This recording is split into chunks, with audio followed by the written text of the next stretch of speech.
गुजरात के अहमदाबाद के plane crash हादसे के बाद लगातार अब जांच प्रक्रिया शुरू हो गई है। जांच के माध्यम से ये पता चल पाएगा कि आखिरकार इस प्लेन क्रैश का मुख्य कारण क्या रहा है।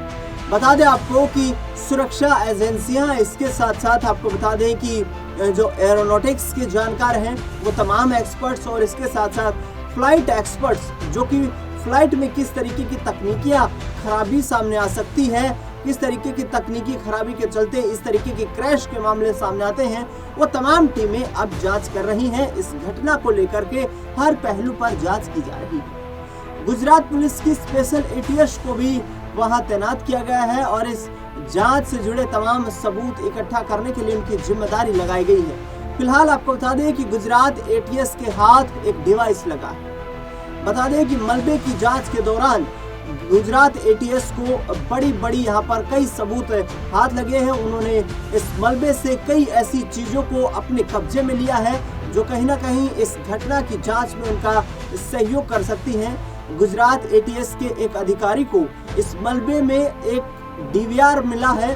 उस डीवीआर में किस तरीके की घटना जो कैद हुई है उसकी जांच की जाएगी। हालांकि आपको बता दें कि गुजरात एटीएस के इस अधिकारी ने कहा है कि ये जो डीवीआर मिला है ये क्षतिग्रस्त पोजीशन में नहीं है, यानी कि उस डीवीआर में जितनी भी जानकारी है उसके माध्यम से ही पता लगाया जा सकता है कि घटना किस कारण घटी है और किस तरीके की वहां की ताजा परिस्थिति थी।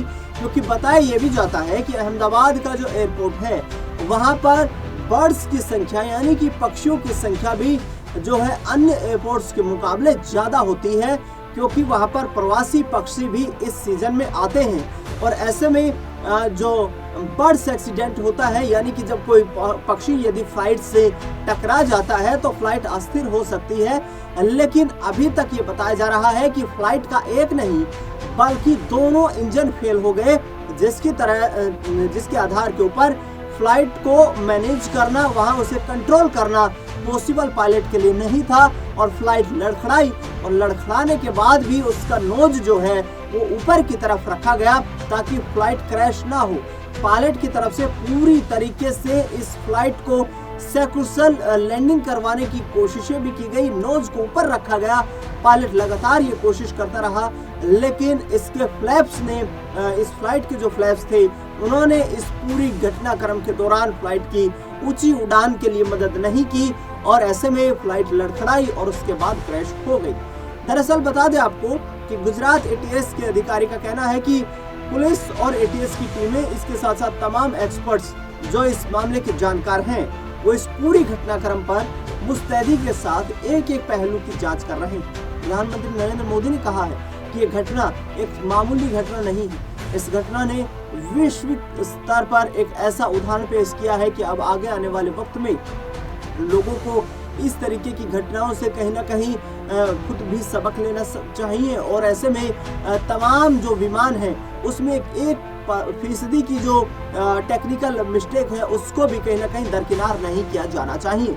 बता दें कि प्रधानमंत्री नरेंद्र मोदी ने खुद उस घटना स्थल का दौरा किया जहां पर ये प्लेन क्रैश हुआ था। उसके बाद उस हॉस्टल का भी दौरा किया जहां पर कुछ ट्रेनी डॉक्टर्स थे जो मेडिकल की अपनी ट्रेनिंग ले रहे थे। उन डॉक्टर्स की भी यहाँ पर हताहत होने की खबर सामने आई है। उन ट्रेनी डॉक्टर्स को भी काफ़ी नुकसान हुआ है।